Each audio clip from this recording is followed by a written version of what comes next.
mute and ask you to look at the chat for connecting with each other and asking questions.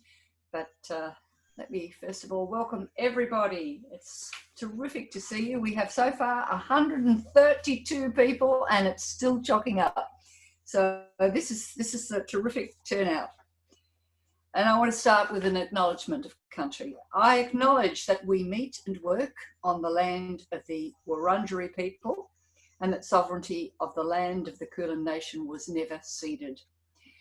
You, of course, might be meeting on other First Nation land, and wherever you are, we pay tribute to elders past and present and acknowledge the pivotal role that our First Nations people continue to play within the Australian community.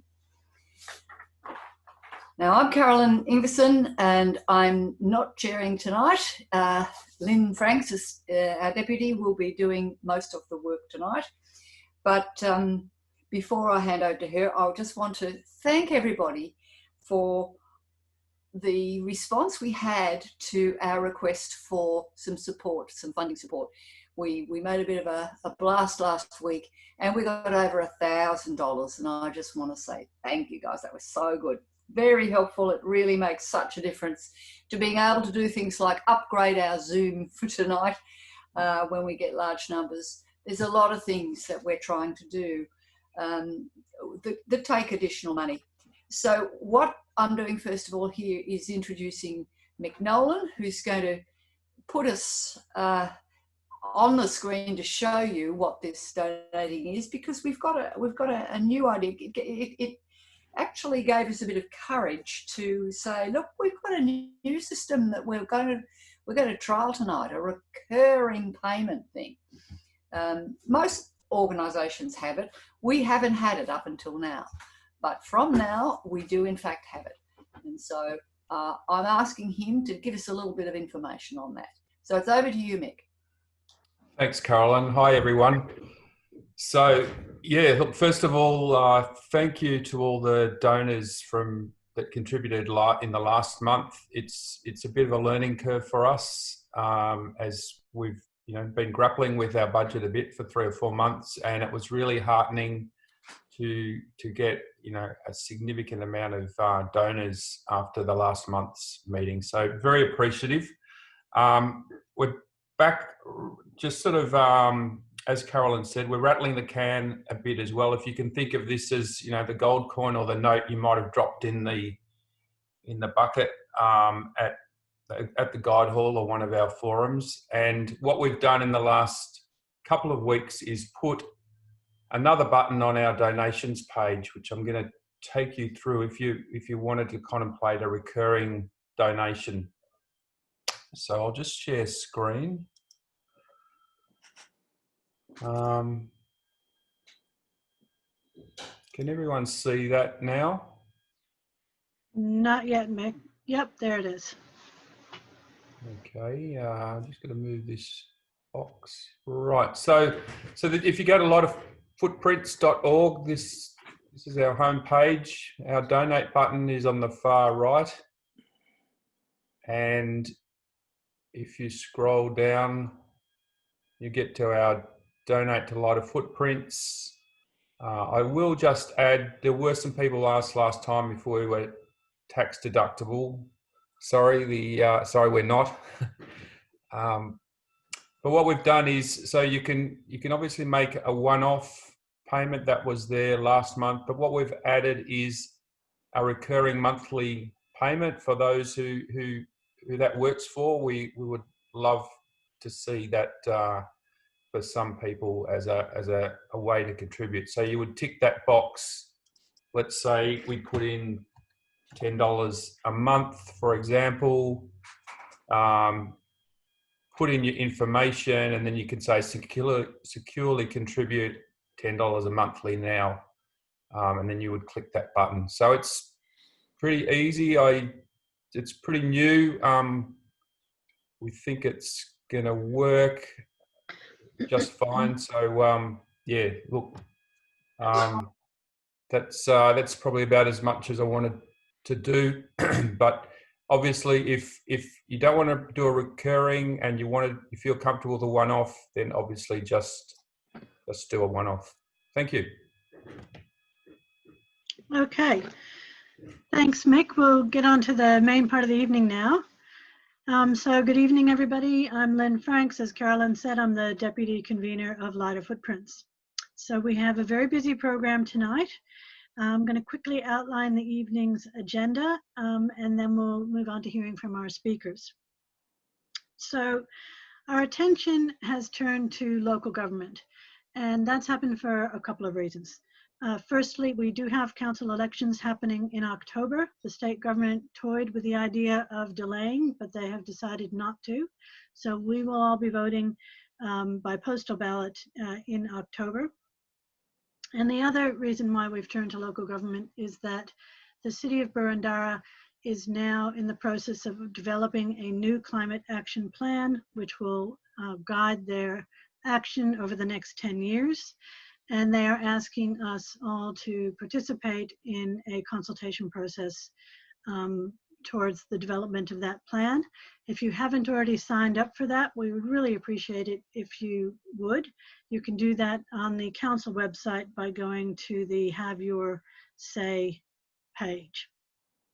So we wanted to learn about climate action that our neighboring councils are taking and farther afield. So tonight we're first going to be hearing from Hannah Snape. And Hannah comes to us from Ironbark Sustainability, a consultancy that works with councils across Australia. We're also going to hear from City of Yarra Councillor Amanda Stone and City of Whitehorse Councillors Tina Liu and Prue Cutts. So our speakers are each going to speak for about 10 minutes, and then following that, we will take questions from the audience for about 10 minutes. So as questions occur to you, please do put them into the chat, and Michael Hassett and Julian Atkinson will be monitoring the chat, and they will field those questions to our speaker. Let's see. After we've heard from all the speakers taking questions, we're going to have a quick breakout section, only about 10 minutes. We'll break you all into smaller groups, and we'll just have some reflections on what you've heard. It's a chance for us to have some interaction in this COVID-constrained world. And after the breakout groups, we'll come back for some announcements, and then we'll round up the evening by 9 o'clock. So I'm going to begin by introducing Hannah Snape. Hannah Snape is the Climate Program Manager at Ironbark Sustainability, which is a consultancy that works with councils and their communities to reduce greenhouse gas emissions, tackle climate change, and implement sustainability projects and programs. She has been certified as an urban greenhouse gas inventory specialist, has managed street lighting projects across Australia, and in an earlier life worked on water, sanitation, and hygiene projects in the Pacific Islands. She has a Bachelor in Social Science Environment from RMIT. Can we all please welcome Hannah Snape?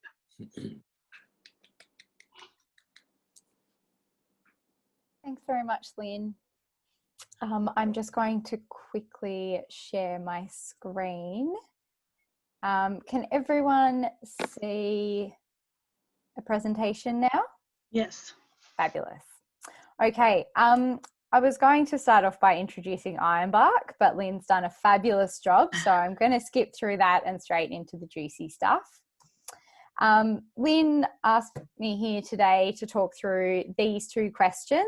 So to talk about examples of climate projects undertaken by local governments in Australia or overseas, and also to talk about the challenges faced by councils in achieving climate action.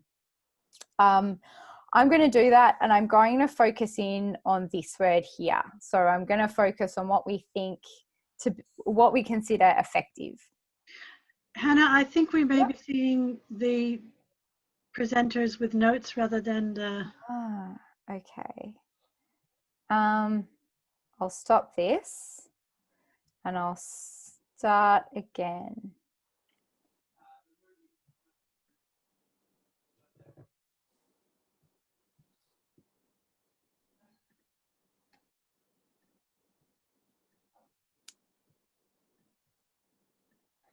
Does that look better? That does look better. Yep. Okay, fantastic. I'll just have to skip to where I was up to. Great. So I'll focus on what's effective. Now, when we talk about actions that councils take, they'll broadly be divided into two main categories. So there's corporate actions, and they're things that councils do to reduce emissions from their own operations. These are things like green buildings, streetlights, solar on their facilities, and more and more it's also electric vehicles for their fleet. These things are really awesome. Councils have been doing a great job of them for over a decade now, and they're really, really great things to do for a lot of reasons, including reducing emissions. It's important to remember that councils' corporate emissions are typically around 1% of the overall community emissions that occur in a municipality.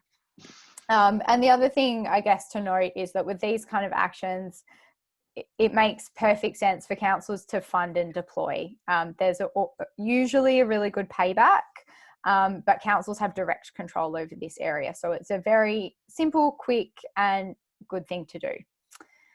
The other area is in community action. So this is probably what everyone here is more interested in hearing about. These are things that happen in the community. So renewable energy, sustainable transport, green buildings for residential and commercial, and also greening industry and such things. And that this is just a very quick list. The options in the community are almost endless. But I want to clarify or make the distinction between what we call actions and then the interventions that council takes. So in this case, in the community, it doesn't usually make sense for council to directly fund and deploy actions. In that circumstance, they'll be getting kind of a one-for-one payoff. What makes more sense is for councils to be taking a step back and looking at what interventions they can do to influence those actions. So that includes things like strategic planning, policy settings and regulation, education programs, facilitation, all sorts of things. So there's lots of options, but making that distinction is really, really important. So what's effective when it comes to those things, when it comes to council interventions in emissions reduction actions in the community?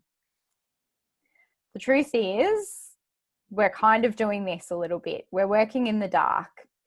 And that's because there hasn't been really strong monitoring on the intervention side of things. So we know a lot about the actions and how they reduce emissions. We know a lot about how council reduce their corporate actions, but we don't know a lot about the effectiveness of interventions that councils can take to influence actions. And when I say influence actions, I mean influence them beyond what would have happened anyway. So understanding that these things happen in the community and what council does needs to build on that. And that's challenge number one, evidence on the effectiveness of interventions. Now, that sounds a little bit concerning because I've obviously come here this evening to talk to you all about effective projects, and I've just told you we have a little bit of trouble knowing exactly what effective projects are. But I am going to talk to you about some ways that I think that councils are dealing with this in a really, really strong and positive way. Some examples of some great initiatives. So the first example I want to talk about is Wollongong City Council. So Wollongong's community emissions profile, and I'll explain that to anyone. I'll explain that at the end if there's time, but essentially where their emissions are coming from is really, really large, and they have a very large industrial sector. I don't think that's clear from this diagram, but around 30 to 35% of the emissions in Wollongong's community come from industrial energy use. We worked with them a couple of years ago to calculate their science-derived target, so how much their emissions needed to reduce by. And it was around 4 to 5% per year. So the challenge in front of them was absolutely mammoth. Now, council was really concerned about this, and rightly so. It was a really challenging and honestly a very frightening prospect. And one of the reasons that their industrial emissions were really, really high is because they've got these guys. They've got BlueScope Steel, the largest steel manufacturing site in Australia within their municipal boundary. So one of the first things that council did after they had looked at their profile and their target, and they were starting to think about how they could address this problem and how they could, meet their commitments to the Paris Agreement, is they went and talked to BlueScope. And the outcome of that discussion was this. It wasn't that BlueScope developed this, it was that BlueScope already had this policy. BlueScope had committed to the Paris Agreements, and they'd funded initiatives to reduce emissions, and they were really committed. So that completely flipped the problem on its head for Wollongong City Council. Instead of this becoming what needed to be the flagship of their emissions reduction program, it became a really important element of it to continue to check in with BlueScope and make sure that they're on track. But it meant that their attention focused elsewhere on different areas. Another example is the South Australian Council that I'm not going to name at the moment because their strategy is going through approval. But their emissions profile looks like this. So it's quite different. They have obviously a lot more transport, but if you look at their energy, around 30% of their electricity and gas is for the residential sector, and commercial and industrial are really very minor. So it was very, very important for this council to have a solar program, so a residential solar program, as the flagship of their strategy. So we dug into this a little bit deeper.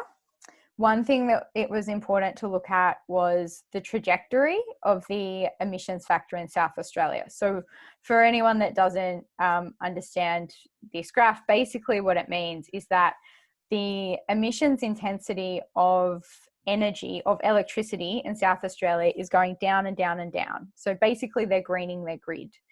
If any council in South Australia just sits still and does absolutely nothing about their electricity consumption in their community, the emissions will still continue to decline just because the grid is getting greener. And the other thing that was important about this council is that we looked at the solar uptake, and they actually had some of the highest uptake of residential solar in the entire country.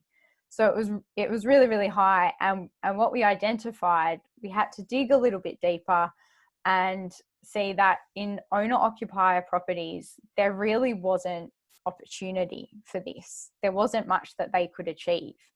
If they threw a program at it, it just wouldn't do much.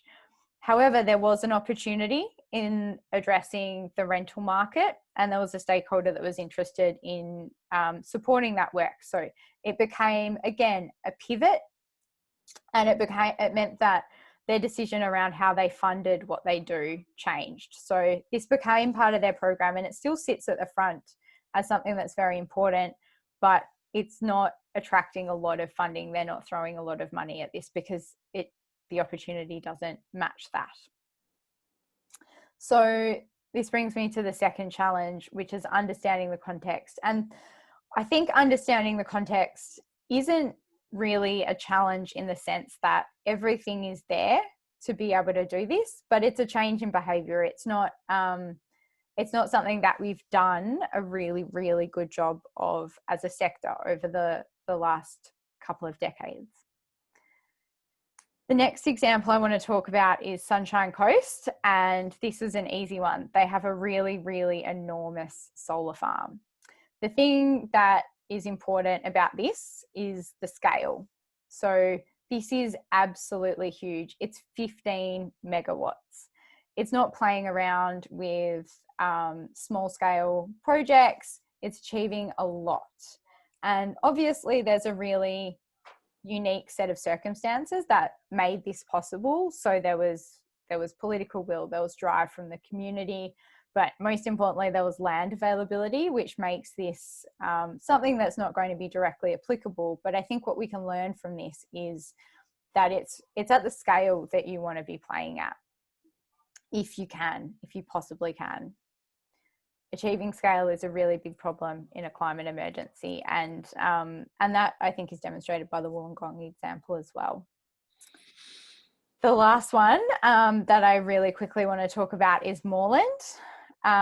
So in I think it was 2012. I should have double checked that date, but in the early 2010s, Moorland installed a cogen facility at one of their aquatic centres. And it was considered leading. And I know that Borondara also has some cogen that was installed around the same time. So leading with this kind of technology is really, really awesome. And I think the one at Moorland also even won awards. In 2014, Moorland did a review of this, and they found that it actually wasn't when compared to other technologies, I should say, it actually had a longer payback period than they thought, and it required more maintenance than they thought. And so it meant that the business case wasn't as good. And so that doesn't sound like the best project to share, but what is really, really awesome about this project is that Moorland shared that information. They helped the whole sector by telling everyone about their experience, and they were in an environment where it was safe to fail, and that's really, really rare for councils. And obviously it makes sense. It's a political environment, but what we want to do is we want to move to a space where we can share information and share our learnings, and that's the only way that we're going to get better data. So I would say that this challenge is around the need to succeed.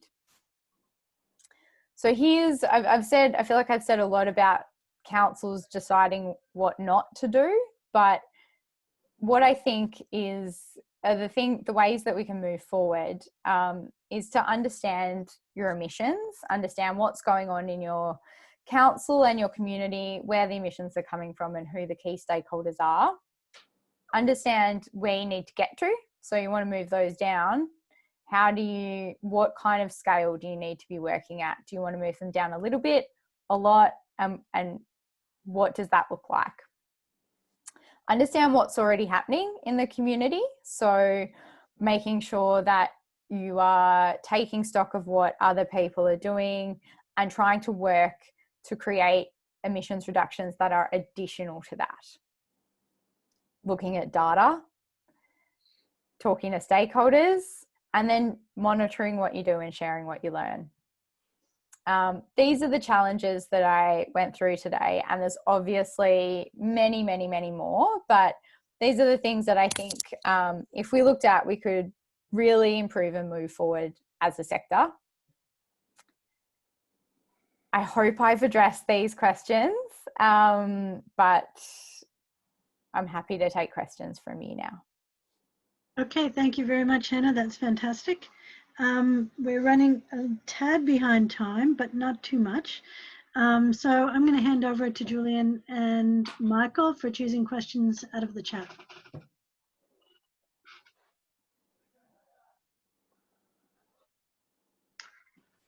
Okay, I might throw one in that came from Howard Tankey.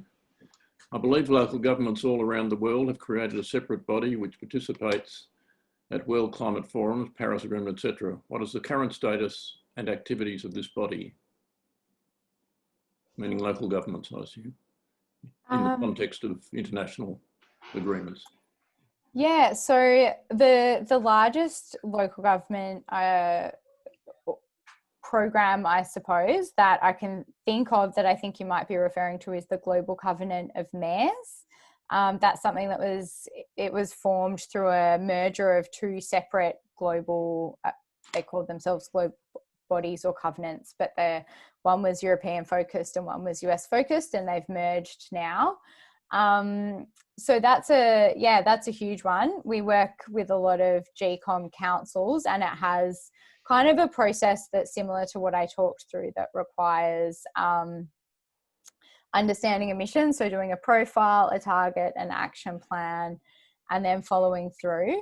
And that's a great program for councils that are involved. It provides a really good framework, but I think that it also has quite strict reporting requirements. So it's something that's when I talk to councils about it, I say it's a great thing to be involved in. You can do really great things if you're not involved in it. It's really up to you, up to the council. Excellent. Question from Joel: how successful was the partnership with Wollongong Council and BlueScope? And is that really typical of how responsive larger corporations are to working with councils, or is it atypical? Look, I think that Wollongong got extremely, extremely lucky when they went and talked to BlueScope, and BlueScope already had that policy going and they already had that funding. I think that there was a lot of scope for that to go the other way. So it's, as far as I know, so at last chat, it was a case of that all being led, BlueScope leading what they were doing and just getting on with it, and council just having a process of checking in and making sure that they had what they needed and everything was on track. I would expect for many councils in similar situations that have really large industrial stakeholders within their boundaries that they will have a far, far more difficult road ahead. Okay, one here from Lynn, our chair. What can council do to increase community uptake of electric vehicles? Is putting in charging stations a good idea? Yeah, well, charging stations and EVs is a bit of a chicken and the egg problem. I think one of the biggest things that stops people from taking up electric vehicles is some of that fear and misinformation around charging range. And so charging stations certainly does address some of that fear, but also having bodies putting in charging stations while not many people have electric vehicles doesn't make financial sense to that third party as well. So I think in terms of increasing the uptake of EVs, what you need to do is, or what I would suggest to councils, is to look at the specific barriers that people see in taking those up. So that includes things like things I mentioned earlier about misinformation. It also includes social norms. It includes, so there's lots of them, the parking availability and fear of inconvenience or actual inconvenience.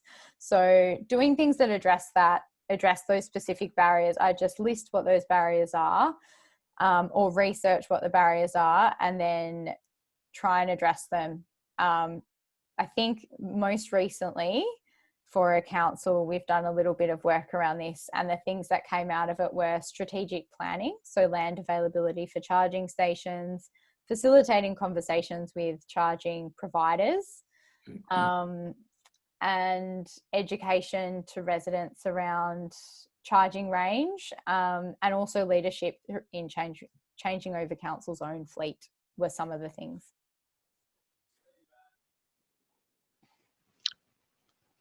Many more, Lynn? One more. One more? Okay. One more. I'll let you take it, Michael. Right, from Astrid, which council in Australia has cut emissions the most? That's a curling one. That's something that I can't answer, and particularly not from a community perspective. If we're looking purely at the emissions in one council to another, to be totally honest, it would be any council in South Australia, because the South Australian government has done the most to change their grid. And in reality, that's going to have more impact than what most councils will be able to achieve on their own. Yeah, I couldn't answer in terms of a single council project off the top of my head, though. I apologise. Okay, and just one from Jim Crosswaite, we've got time. Fossil gas, must be questions on this. Top issue at the moment. What actions can councils take to help shift off gas, noting that 5+ million households on gas and 300,000 businesses Australia-wide? We know that gas is not the wonderful fuel everybody thought it was. Yeah, it's been a bit of a learning curve, that one, actually, hasn't it? So yeah, I completely agree. Degasification is important. I guess there's a couple of ways I would look at it. So firstly, looking at residential gas, as that question mentioned, moving individual households away from gas and particularly retrofitting households. So I think looking at new households is really, really important to not be installing gas in the first place. And I'd suggest that if we're looking at council's role in that, potentially it would be, you'd be looking at some kind of reporting or some kind of planning scheme intervention, something along those lines. In terms of retrofitting existing housing, that's going to be an expensive undertaking. It's going to be a really inconvenient undertaking, and it's going to be really hard from a council perspective to get individual residents off gas. And it's also the opportunity there is not going to be as high as other things that council could be focusing on for that amount of money. I would, however, say that a really, really big user of gas is the industrial sector. So gas is really commonly used to heat in the industrial sector, and getting that sector off gas, so getting them onto electric heat pumps or other alternatives for their gas use, would be a really, really great opportunity. That's a really huge opportunity, and what you would be doing is working with a significantly more limited number of stakeholders to transition maybe one or two pieces of technology. So yeah, I agree that it's a problem, but I think that's where the attention should focus in terms of gas transition. Okay. I think we'll have to stop there with questions. Hannah, I feel like we could have you back and go for an hour with many questions that we would want to pick your brain about. But we have some other fantastic speakers, so I'll just say thank you to Hannah, and we'll move on to our next speaker, who is Amanda Stone. Councillor Amanda Stone is a 3-term Yarra councillor and former mayor who has championed environmental sustainability, social justice, and participatory democracy in her time on council. She has been a long-term chair of Yarra Council's Environment Advisory Committee and sits on the board of Yarra Energy Foundation. She has helped found a new local government advocacy body, Climate Emergency Australia, and has recently been elected to the regional executive of ICLEI, a global body promoting sustainability in local government. So please welcome Amanda Stone.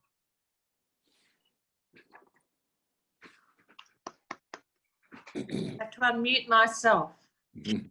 Hello, everyone. It's lovely to be here, and particularly to follow on from Hannah's incredibly informative presentation. Ironbark Sustainability do great work in local government, and they particularly partner with ICLEI, the body that Lynn just spoke to, and does a lot of work at that, helping at that global level as well.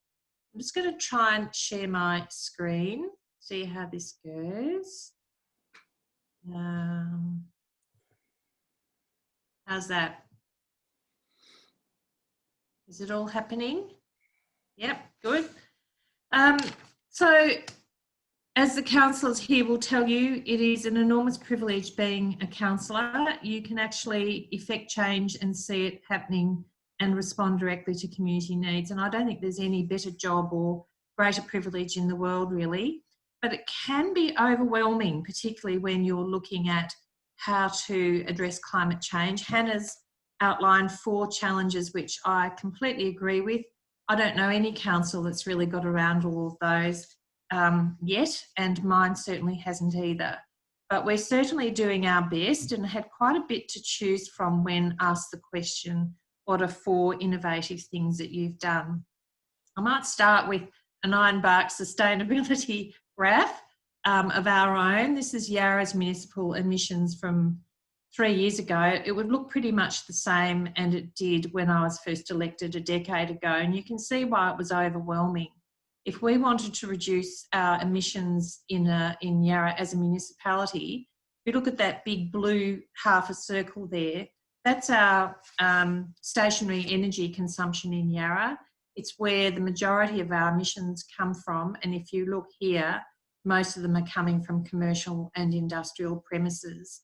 So for a council that's doing pretty well reducing its own emissions, its corporate emissions, as Hannah said, we really wanted to hone in on the community, and so much of our community emissions was coming from stationary energy. Councils deal with residential properties all the time. We provide services to residents, we interact with them all the time. But what to do about commercial and industrial, that was a really big challenge. So what we did 10 years ago was we set up a separate entity, the Yarra Energy Foundation, a little bit like the Moreland Energy Foundation, but a smaller version, to actually drive community emission reductions. And the reason we did that was because a separate entity could possibly do things that a council couldn't.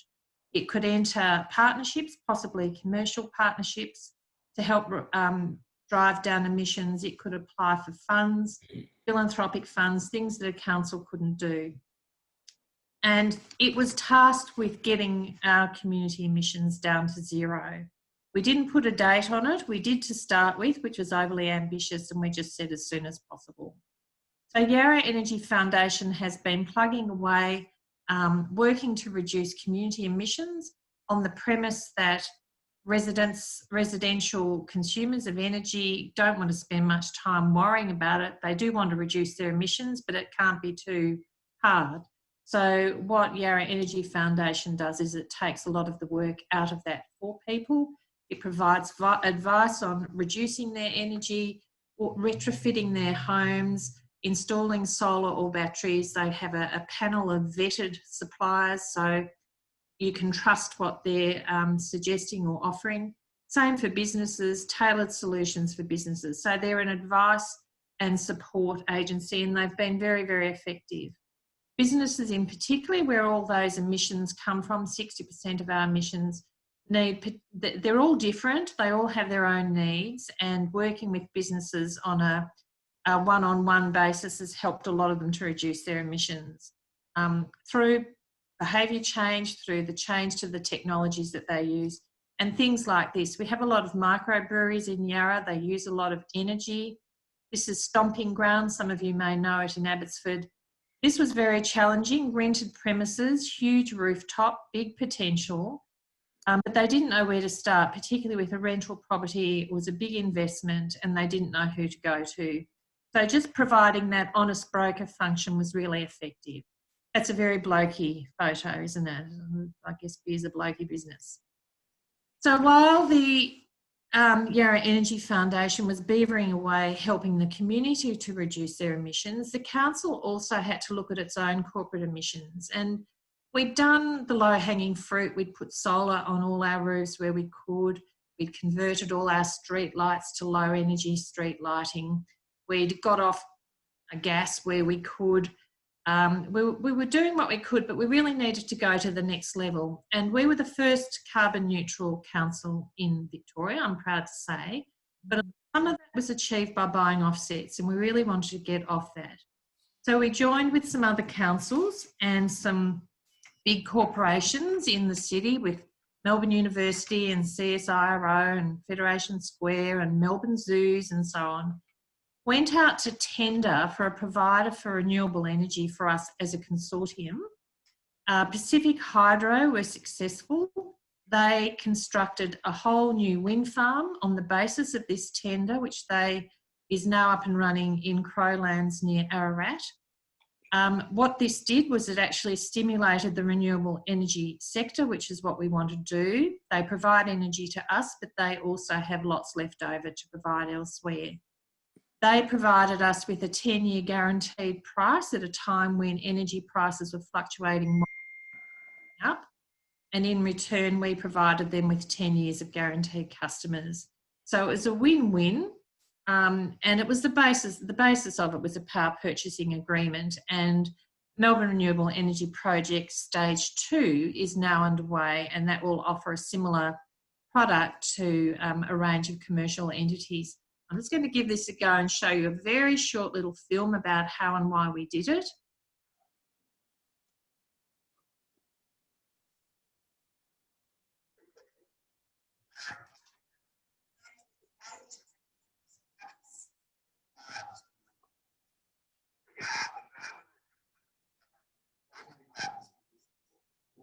Yeah, we don't seem to be seeing the film.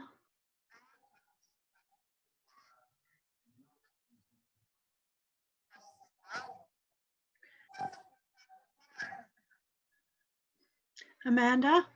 Yes. Yeah, we're not able to see the film. We're seeing a static screen. Oh, you're kidding. No. Oh, well, I'm sorry.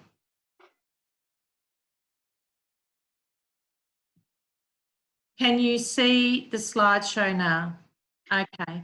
Well, thank you for telling me that. Thankfully, it was short. It was interesting, but you can see a little bit online there. There were lots. What it did was it set a model for others to follow. It was replicable. That was the point of it. There's a whole handbook for people to use. So we are now 100% renewable energy at Yarra. So if we did want to install charging stations across for electric vehicles, it would all be renewable energy. Anything we do is renewable energy. So we were getting our own house in order. One of the two more innovative things that are underway at the moment is trying to mandate new buildings being zero carbon in their performance. Hannah referred to this before. It's quite a significant undertaking. The only way we can require it is through the planning scheme. We need to have a planning scheme amendment that locks in building design, so that they do perform with net zero carbon. We're working with other councils at the moment to develop a planning scheme amendment to put to the Minister, which hopefully he will approve. Past experience on similar things suggests that this can take anything from 4 to 8 years to get into the planning scheme. We don't actually have that time, unfortunately, but at the moment it's the only mechanism we have. That is one of our almost zero carbon buildings. It's a new community hub in North Fitzroy. It's won awards. It's 6-star, Green Star, and it's one of the best performing public buildings around, but it's not exactly zero carbon, almost there. We're also trying to get our fleet to electric because, of course, it can be charged with renewable energy. This is our first electric tipper truck. We've got a few more since then. This takes time to phase in electric vehicles at the depot, and we would like to transition our waste fleet to electric vehicles as well. So these are some of the innovative things we're doing as a council, again, to reduce our corporate emissions. But meanwhile, community interest has been growing, and councils do this delicate dance, don't they, between council and community, who's leading, who's following, who's driving change. And sometimes council is leading and saying, come with us, and sometimes the community is saying, we want you to do more. And this has been the case with climate action, but the momentum got to a real head of steam in the last few years with our community saying, we want you to declare a climate emergency. So we did that, and we promote that very proudly on our town halls with banners like that.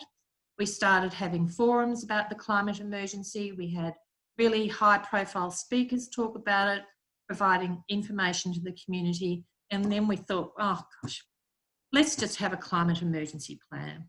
So we have developed a climate emergency plan. We adopted it just a few short months ago. Its ambition is to get the whole community to zero carbon by 2030. And what we've realised as a council was that the Yarra Energy Foundation could not do this on their own. We have a greater reach, so we're going to now work in partnership with them to drive community emissions down. And the biggest thing we need to do is mobilise the community. So we've employed a climate emergency officer. I was just in a meeting before this one with her and our advisory group about the sorts of actions that are underway. We're having climate conversations to help the community develop the skills to have conversations with and communicate what needs to be done around climate action. We've got a community connectors course to engage people of influence in the community to equip them to support climate action within their communities.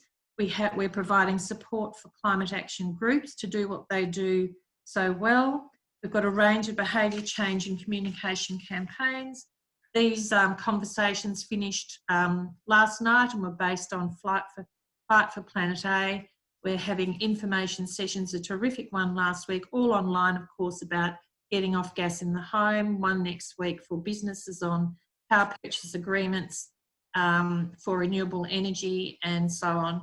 And we're really working with the community now because that's really where the big transformational change has to come. And this is why we're doing it. Anyone who's been to any one of the school strike for climate movements and has been affected by it, as I have been, knows why we do what we do. So my wish list, 4 things to finish on.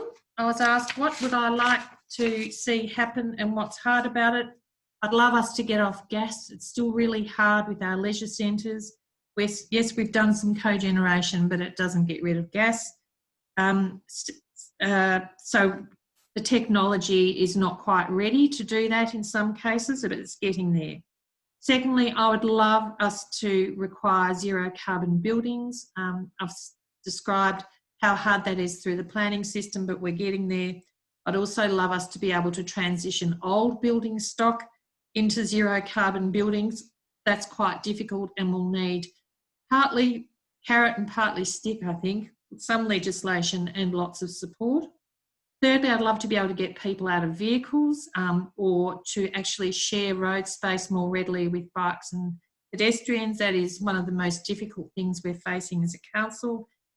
We have such a strong culture of roads for cars and no one else. It's a very, very difficult thing to shift, but we're going to have to if active transport is going to be safe and comfortable. And finally, I'd love to find a way to offer renewable energy to the whole community, some kind of package where it's as cheap or cheaper than other energy and is just very easy to do.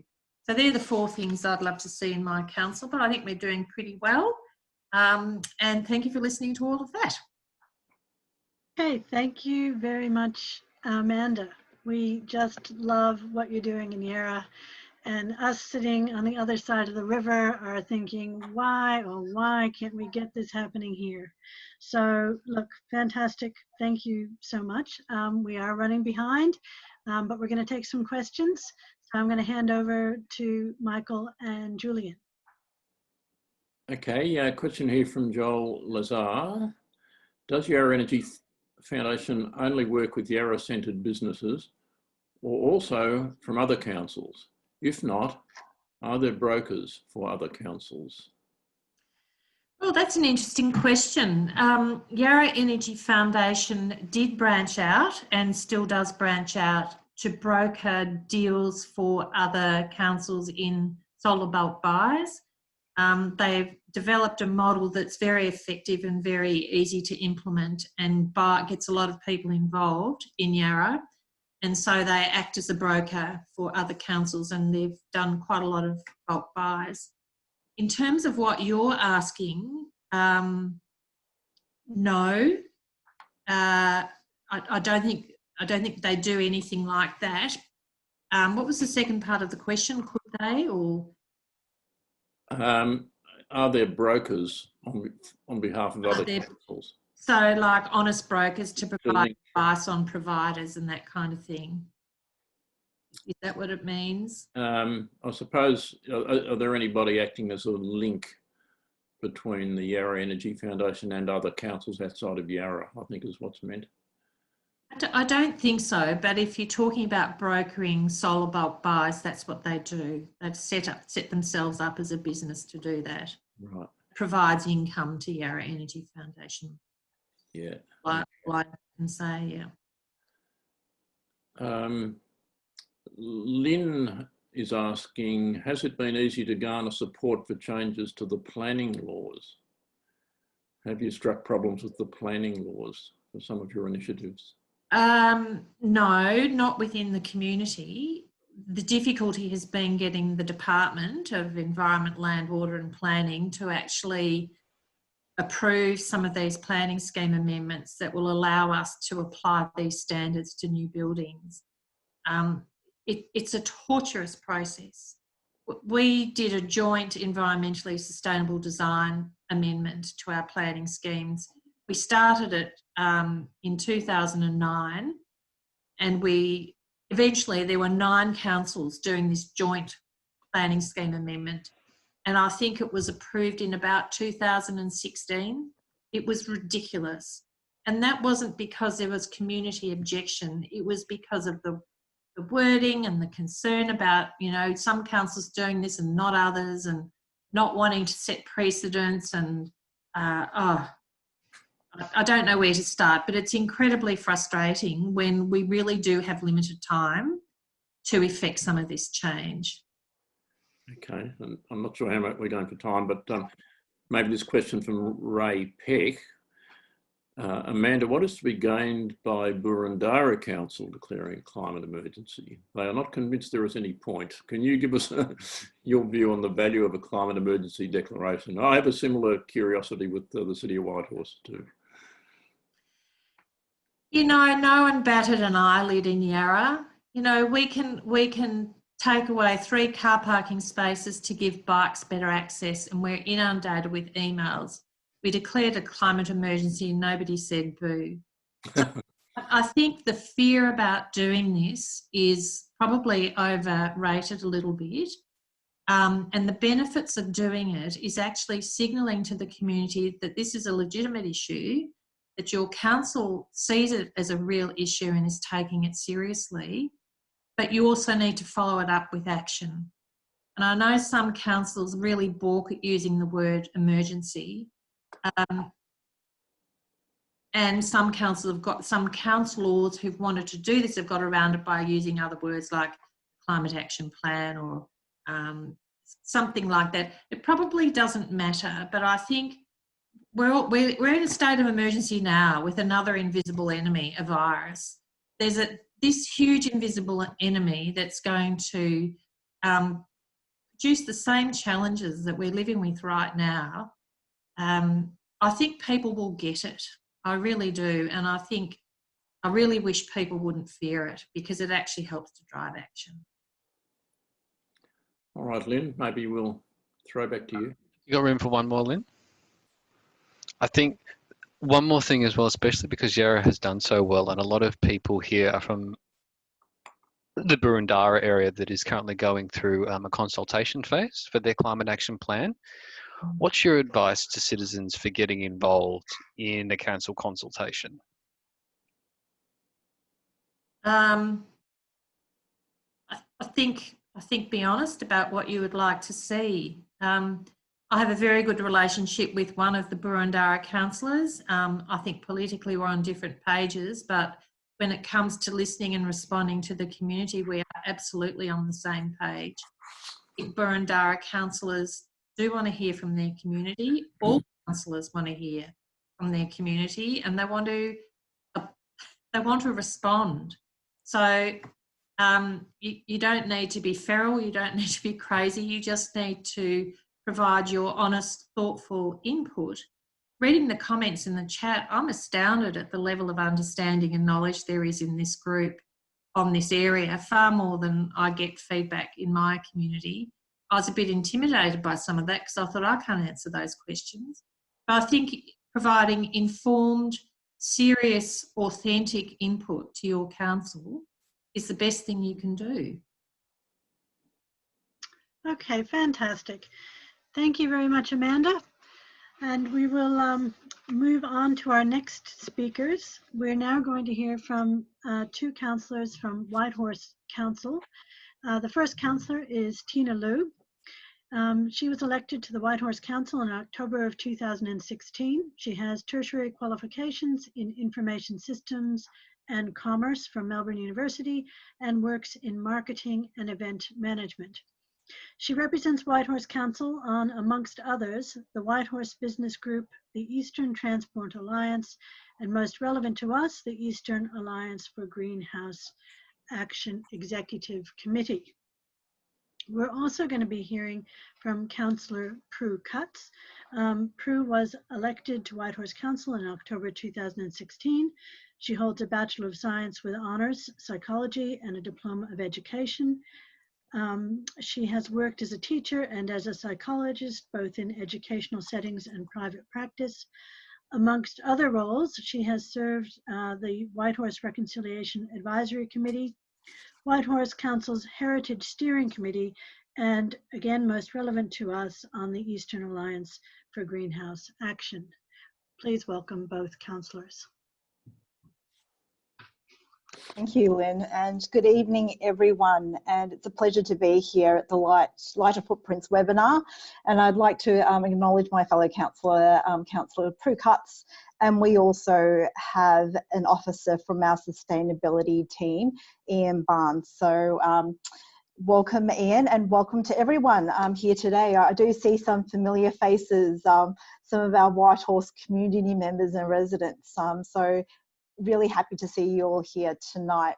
So just bear with me as I share my screen. Is that all good? Can everyone see that? Fantastic. All right. So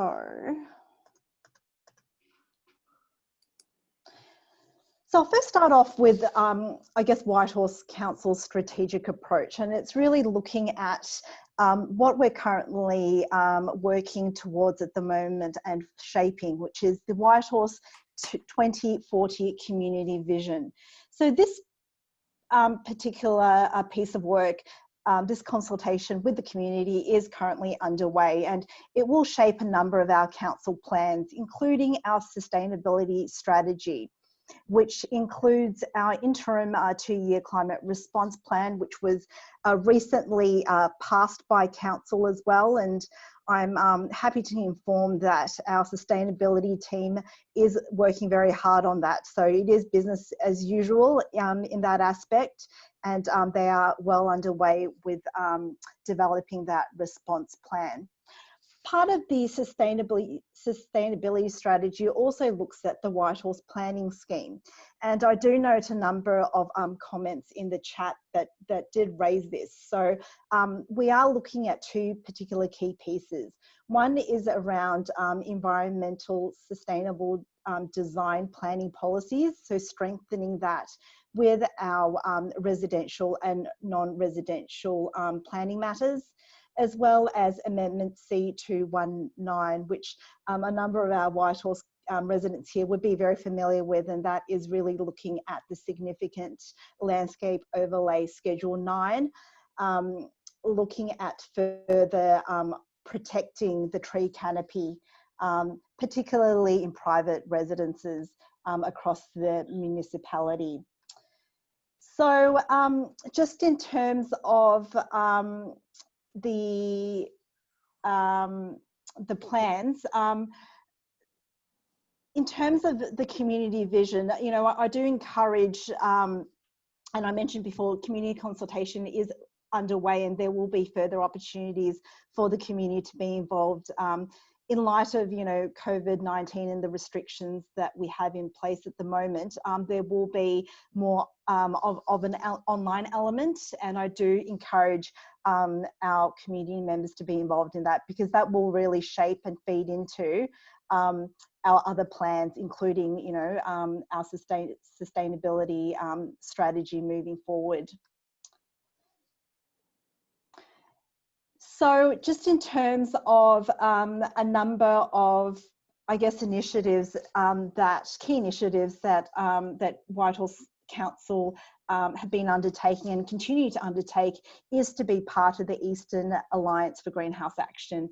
And Lynn mentioned earlier that both myself and Councillor Cutts have had the pleasure of being involved in the Eastern Alliance with a number of other municipalities and councils in the region to really work on more sustainable initiatives, as well as, you know, a key part of our aim and goal is also the advocacy role to the different tiers of government.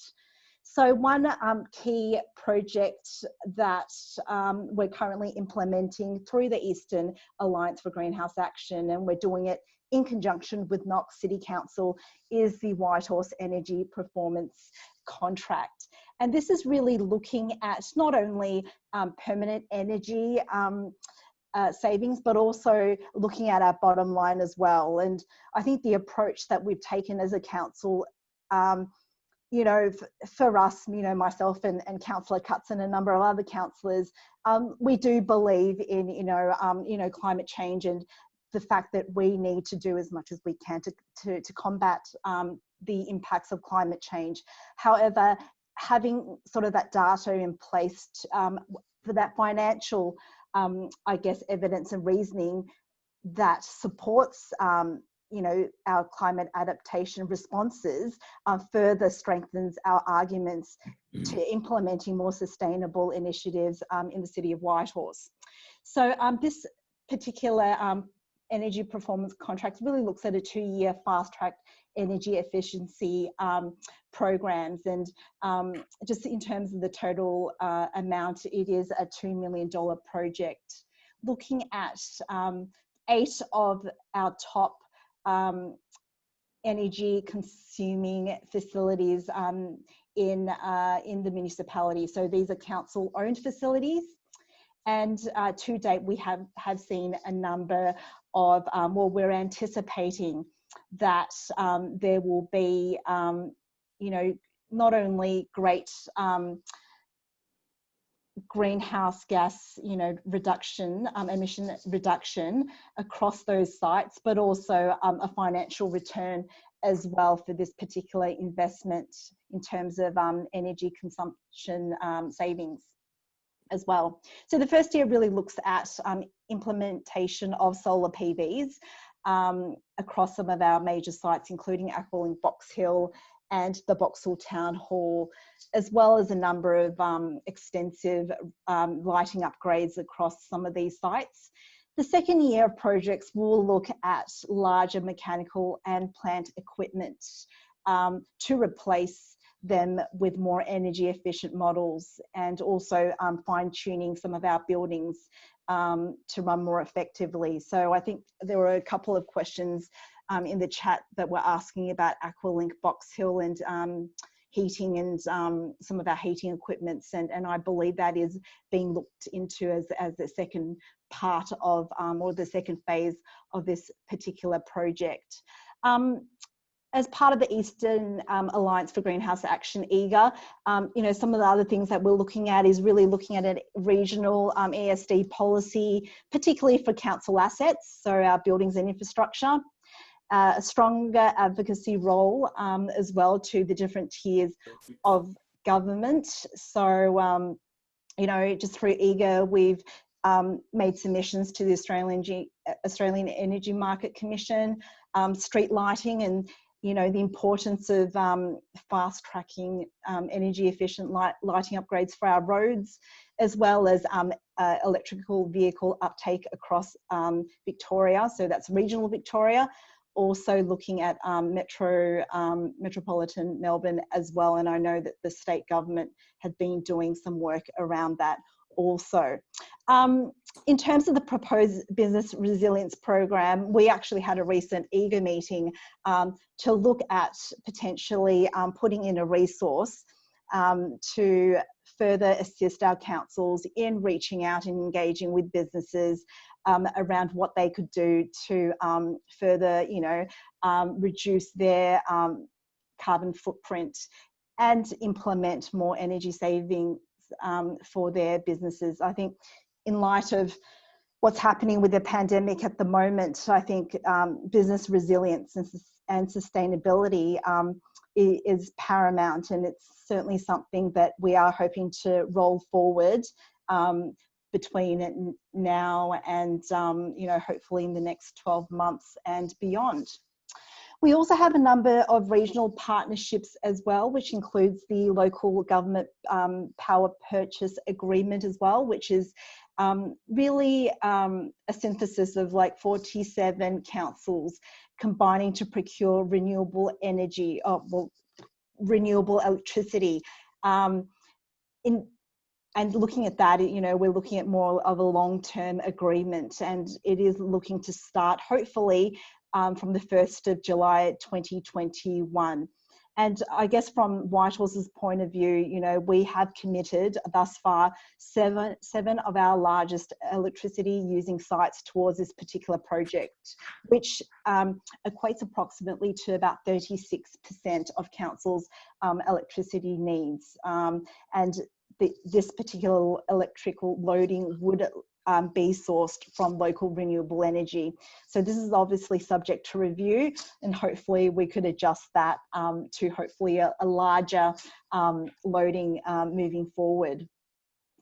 I do note there was a question in the chat just around whether or not, City of Whitehorse are looking to perhaps follow Yarra's footsteps in terms of setting up an energy foundation.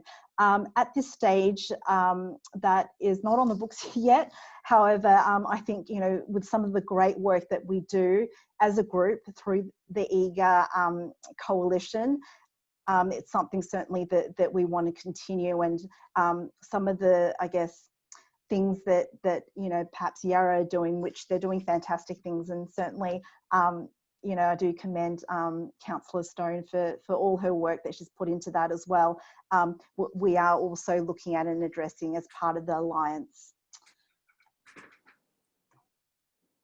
So next I will pass on to Councillor Prue, who will talk a bit about our amendment C219 and the tree canopy cover in the City of Whitehorse. So over to you, Prue.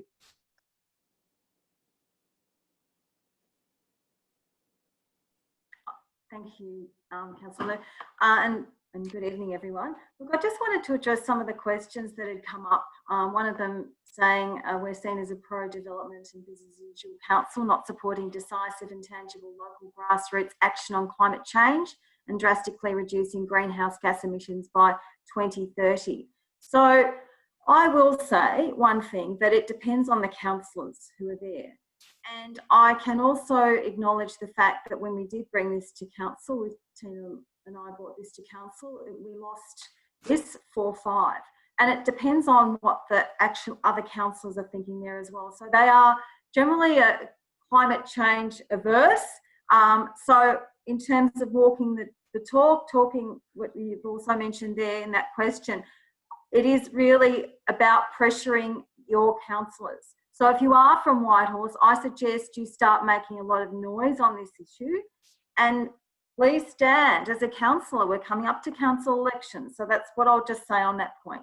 Now, if we could just go back to the previous slide, I just wanted to talk a little bit about the, Councillor, if we could go to the previous slide, please. Thanks. I'd just like you to have a look at that, and you probably have been able to take that in. So we talk about being a green leafy area of Melbourne in the eastern suburbs, and I think this might in fact give some a bit of a shock. When I first started on council in 2016, I was told that the figures were around 22 to 26% tree canopy, and I looked at some research which was done in 2013, University of Technology in Sydney, that said we're on 22.9. So now we've effectively dropped to 18.4 in these 7 years, in spite of our tree controls. So our interim tree control, the C19 191 or the SL09 came in February 2018, and it's only recently that has become a permanent part of our planning scheme, which is allowable for 1 year. So we're still seeing a drop in canopy in spite of these controls being in place, which I consider quite distressing.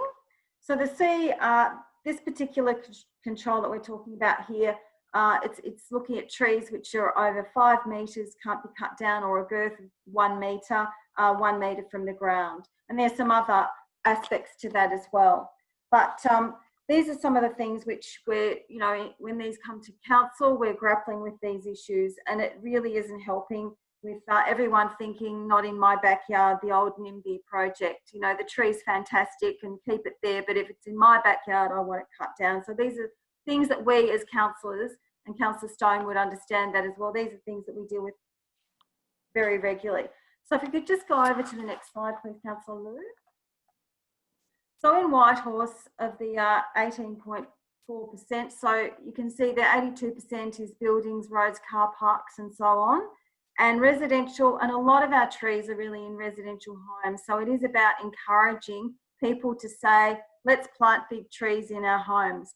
It's a thing nowadays. We're getting the smaller trees, we're cutting down our camellias, big camellias and things like that, as well as big trees overhanging houses because of safety reasons, and these are some of the things that we are grappling with as well. So on our streets, we've actually been working with our street tree planting program. Last year we planted 1,600 trees, and this year's target is 2,600, which is really good. We've got an annual budget of 520,000, which includes 300,000 on actual purchase of trees and 220 on the planting and maintenance of them.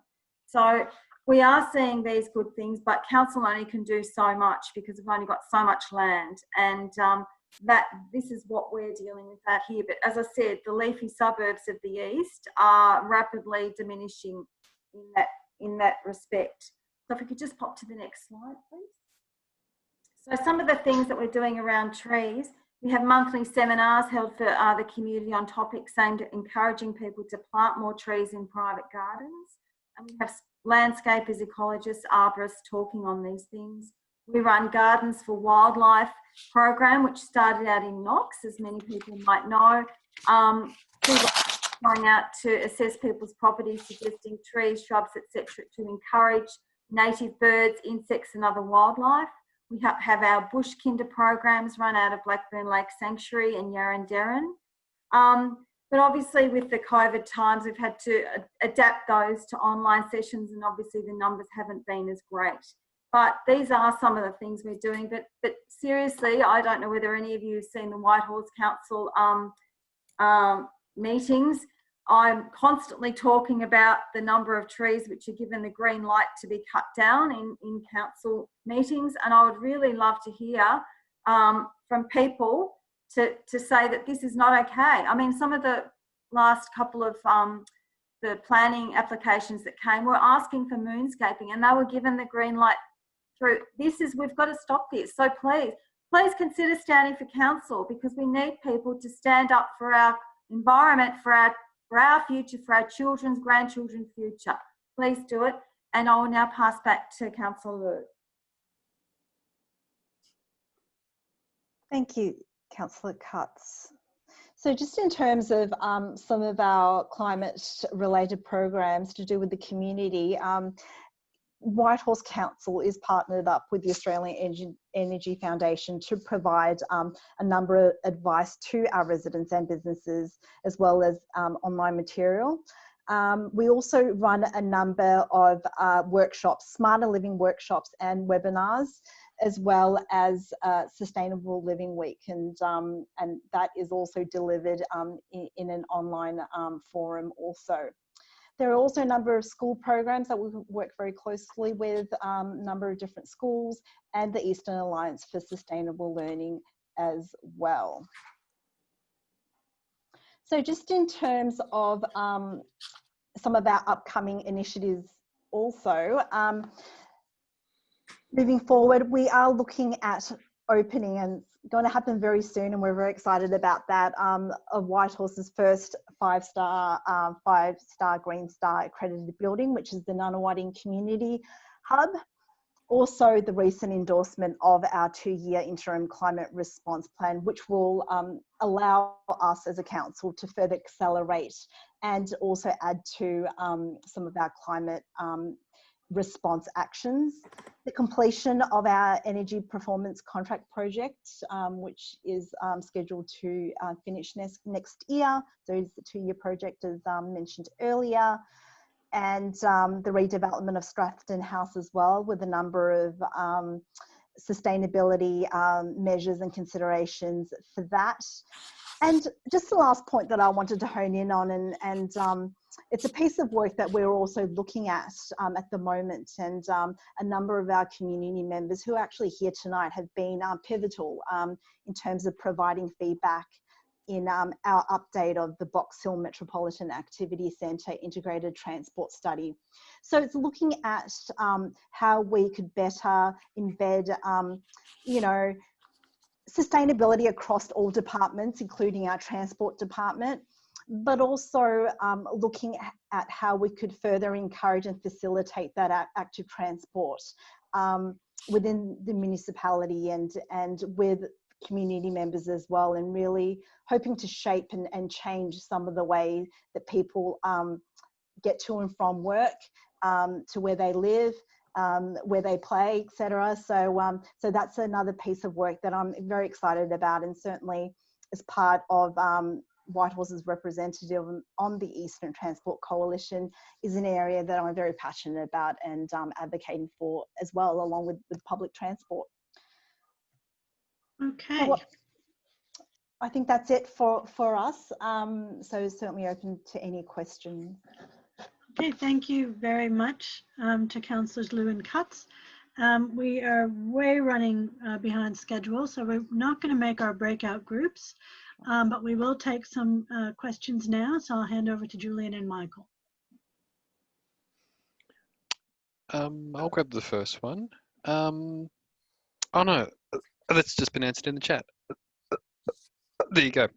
Astrid would like to know how do you encourage private landowners to plant more trees?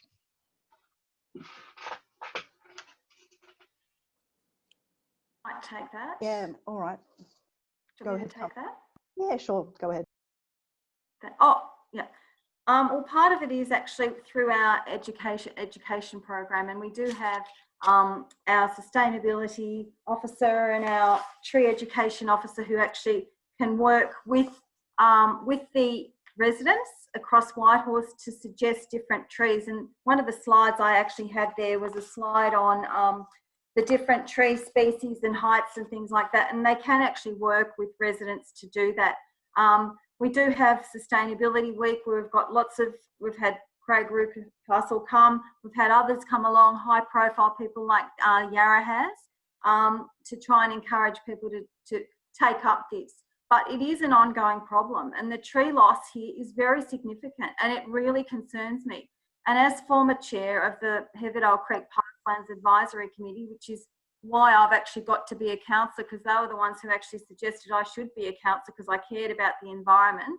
And, you know, these are things which are really important. But and I noted that Penny wrote in the chat as well, you know, it's not only about residents putting, you know, trees in their own garden, and it's not, but certainly council's very active in putting trees to grow canopy in parks and gardens as well. But these are the things, and it's, you know, it seems to me there's an inconsistency with our planning scheme that, you know, Mr. and Mrs. Smith down the road want to remove one tree close to their house. They can't do that. But if you bring something up to council, you know, we'll wave it through and then you can moonscape your block. So these are some of the things that really concern me at council, because I have seen the tree canopy decrease in my time on council in spite of the controls.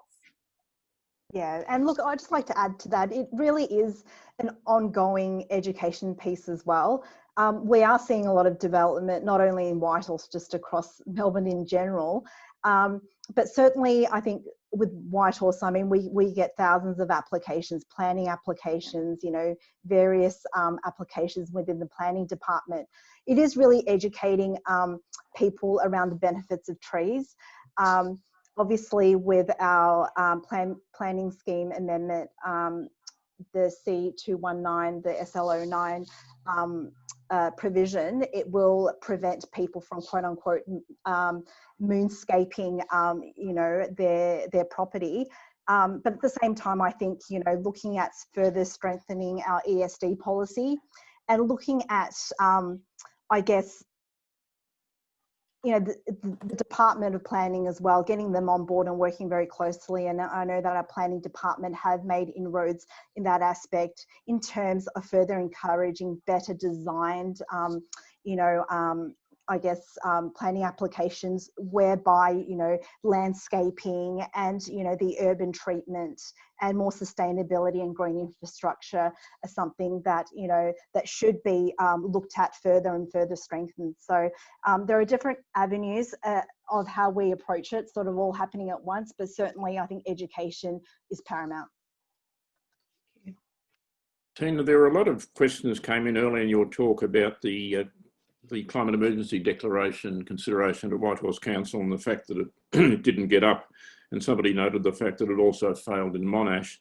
And there were questions around how can we address that. For example, should the residents and the ratepayers try to form closer relationships with the councillors and try and persuade them? So do you have any advice on that? And how important do you think the declaration is per se?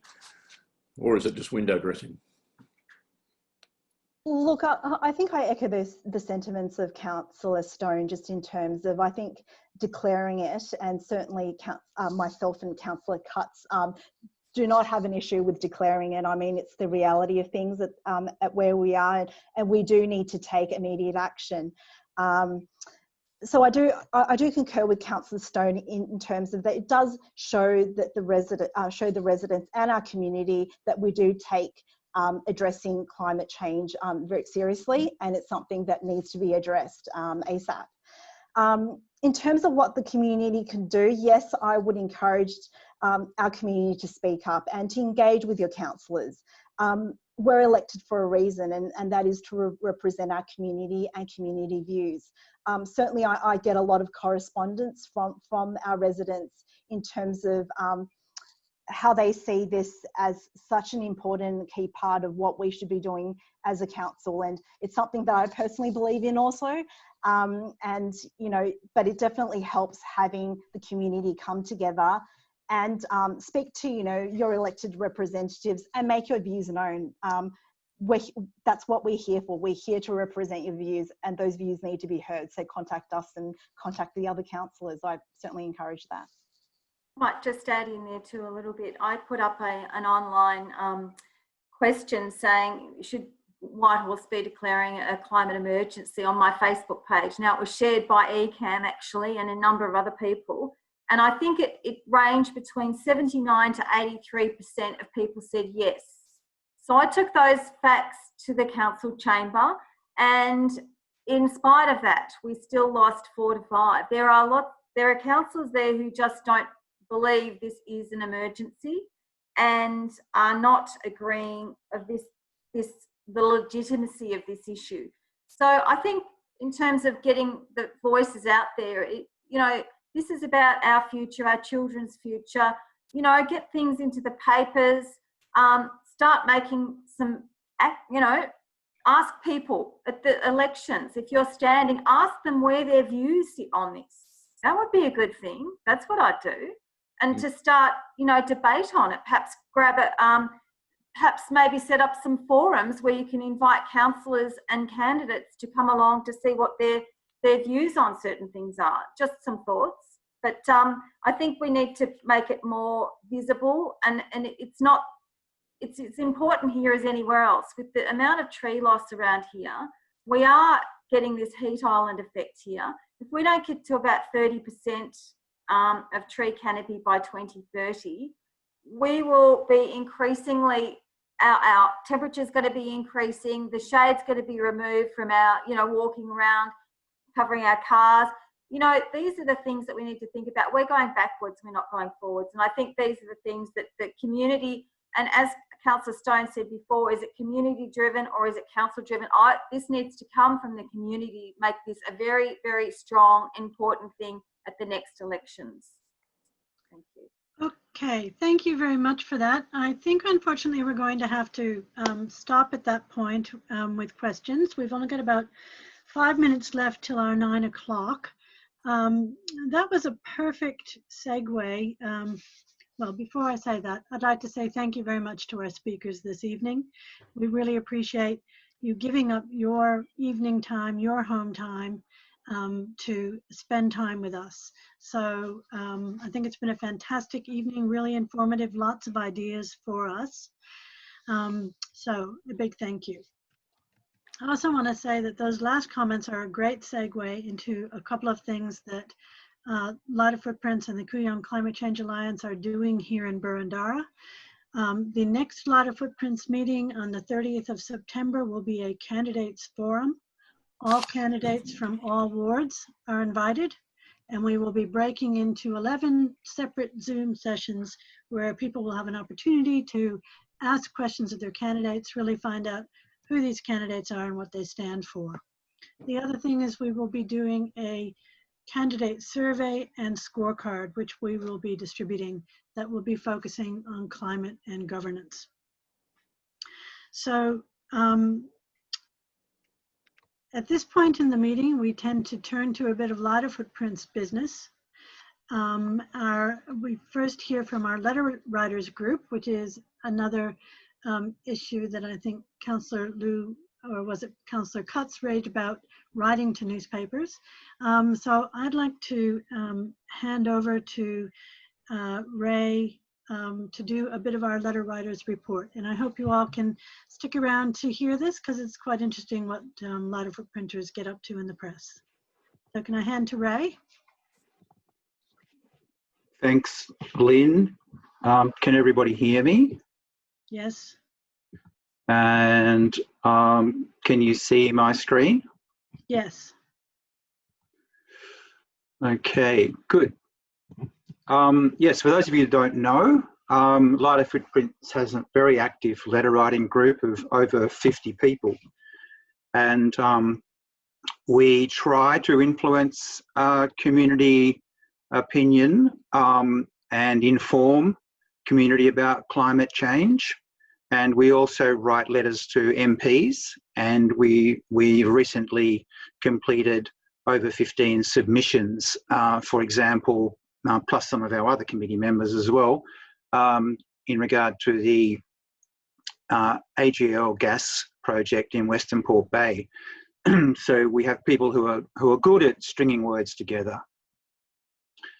And we like to feature a few of our most successful letters. So tonight we're featuring a lead letter in the Age newspaper by Joan Riley.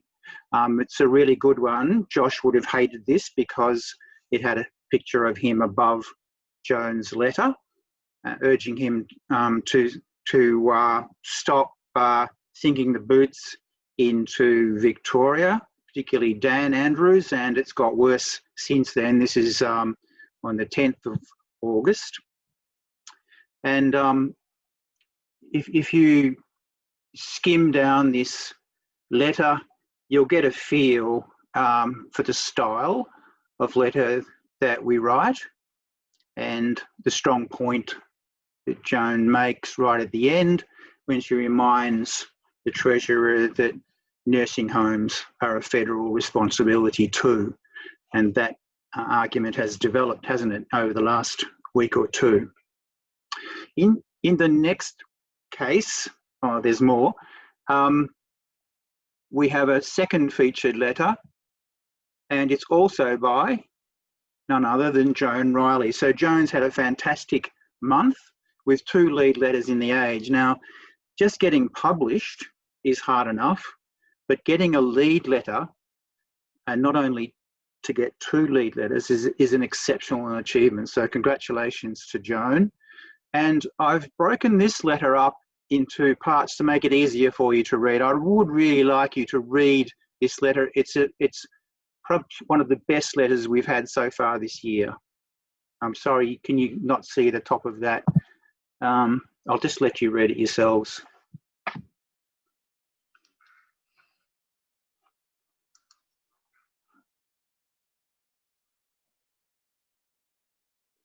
She tackles a common issue, doesn't she, about Australia having low emissions, but we have high consumerism.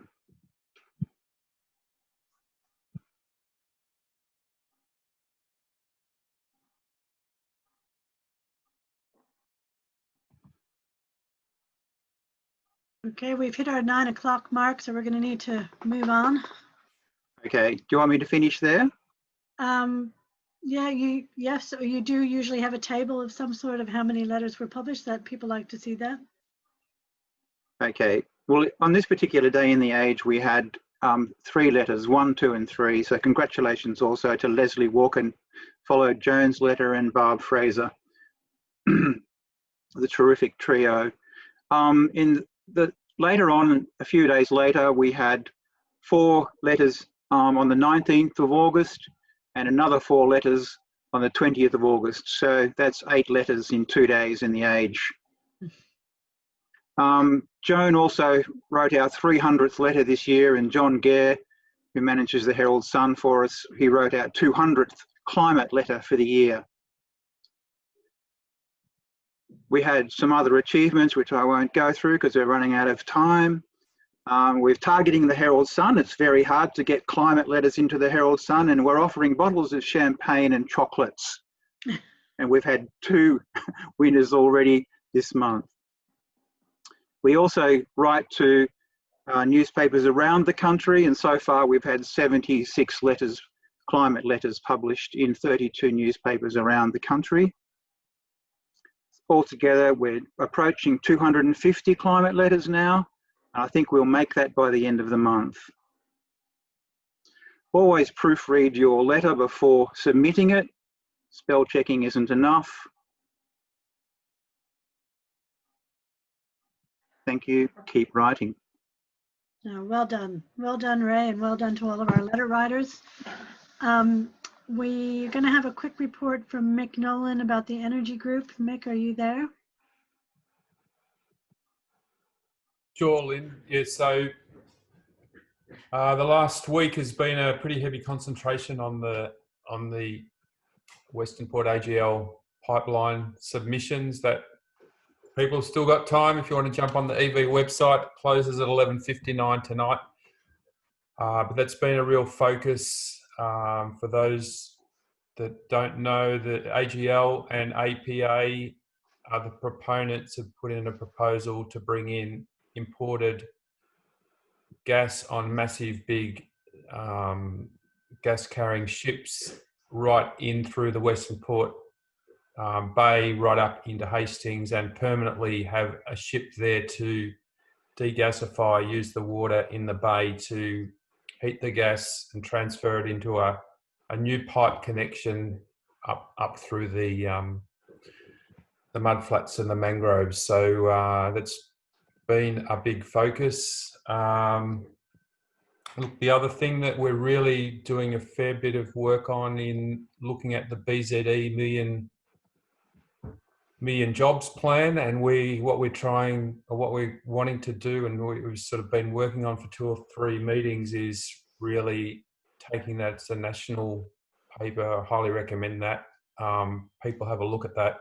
We're trying to bring that focus down from a national focus into a Victorian focus, and marry up emissions with jobs.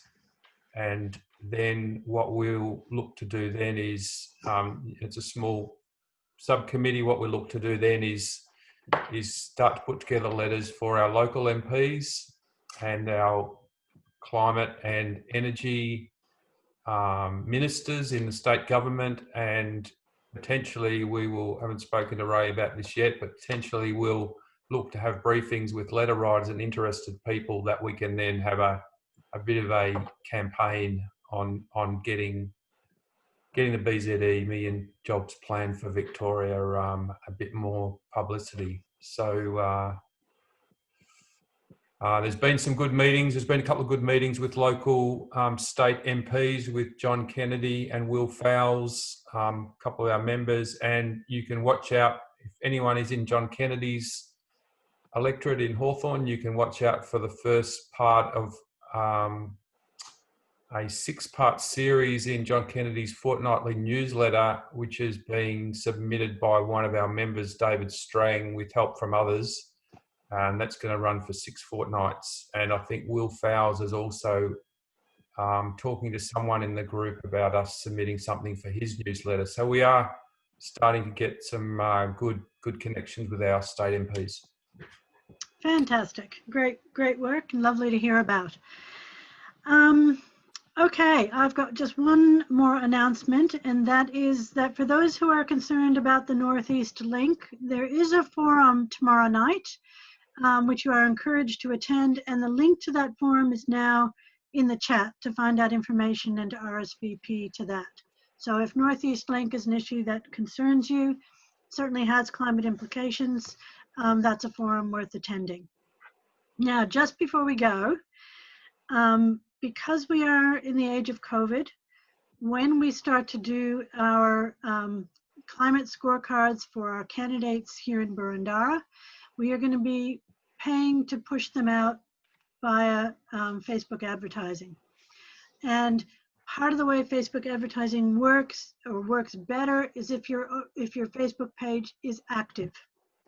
And we are therefore going to ask anybody who would like to hang on after the meeting closes to have a little bit of a tutorial, a quick demonstration from Julian Atchison about what you can do to help the Light of Footprints Facebook page be more active, likes, shares, that sort of thing. Very easy, but very helpful. So I'm going to close the meeting now. I'm going to say thank you very much to our speakers, really much appreciated, gave us some fantastic ideas. And we appreciate the work that you do. So thank you very much. Thank you for coming. Just have a little applause, Lynn, maybe. Thanks to everyone. Thanks to our speakers. Yeah. Okay, and for those who can hang around, great. For everyone else, have a wonderful evening, and thanks for coming.